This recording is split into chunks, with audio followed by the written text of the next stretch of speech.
Nagulantang itong si Carlos.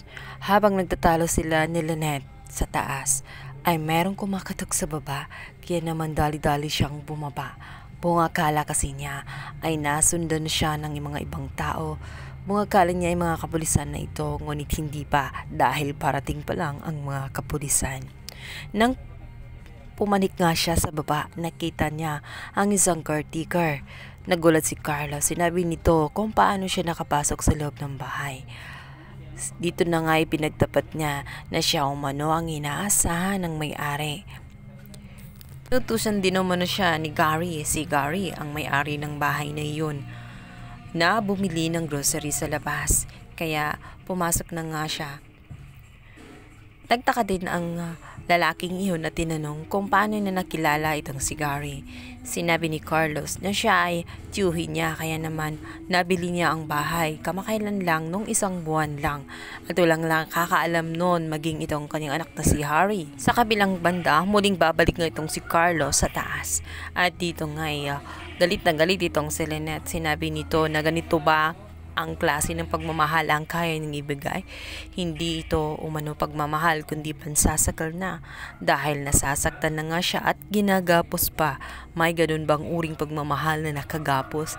Di ba't ang pagmamahal ay malaya? Sinabi ni Lynette na hindi niya matatakasan ang kanyang ginawa kay Erin. Kahit anong gawin niyang pagtago ay hindi pa rin siya makakaligtas.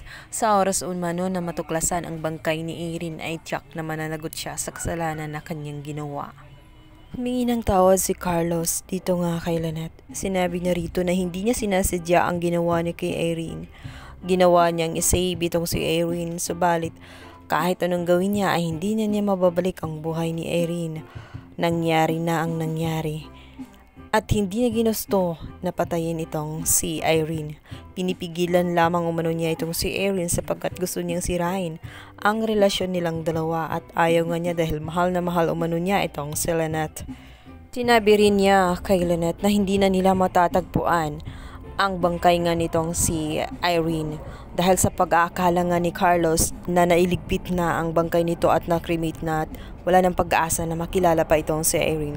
Subalit nagkakamali siya sapagkat natuklasan na nga nila Annalyn at nila Chang Susan, at kasalukuyan nga kinikilos na nga ni Chang Susan na isuplong ang mga taga-funeral.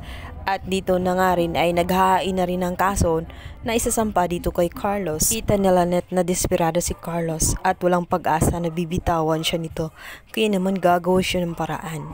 Sinubukan niyang intindihin itong si Carlos. Nagkunwari siya na naintindihan niya ang lahat kung bakit niya ito nagawa. Lumapit siya rito. Kaya naman sinubukang kalaga ni Carlos ang kanyang mga kamay, hanggang sa nakakuha nga siya ng tiyempo. At nakita nga niya ang babasagin na plato, ay pinukpok nga niya itong si Carlos. Nagmamadali si Lynette na bumaba. Agad niyang hinanap ang susi nang makalaya nga siya sa kulungang bahay na iyon, dahil pakiramdam niya ay nasa impyerno na siya kapag hindi siya gumawa ng hakbang na makalabas ng bahay. At dito nga sa paglabas niya ng bahay ay isang tao ang makakakilala sa kanya, at ito nga ang caretaker. Magugulat ito sa kanyang paglabas, at dito nga siya makakahingi ng tulong at sasabihin na nasa binggit siya ng kapahamakan at kailangan niya ng tulong. Kailangan niya makatawag nang sa ganun malaman ng kanyang pamilya kung saan siya naroroon. Kaya naman nakapagtago nga itong si Lynette at tumahanap nga ng tiyempo para matawagan itong sina Annalyn upang makahingi nga ng rescue. Sa kabilang banda, nalaman nga nila Giselle at itong si RJ, dahil nga sinabihan ni RJ ang kanyang kapatid tungkol sa nangyari, at tungkol nga sa natuklasan ng kanyang kapatid na ito palang si Carlos ay kasal na kay Irene, at posibleng siya nga ang pumatay kay Irene. Dito na nga sinabi ni Giselle na nagdududa nga siya noon pa man ay hindi siya kampante dito kay Carlos, dahil batid niyang hindi ito gagawa ng kabutihan. Para nga siyang kauri ni Moira na nagpapanggap na babait, ngunit kalaunan meron itong tinatagong gulo. Kaya naman gagawa ng paraan itong si Giselle upang mahuli nga itong si Carlos, dahil batid na nga niya na nasa kapahamakan na nga itong kanyang asawang si Lynette, at kailangan ngang maligtas itong si Lynette.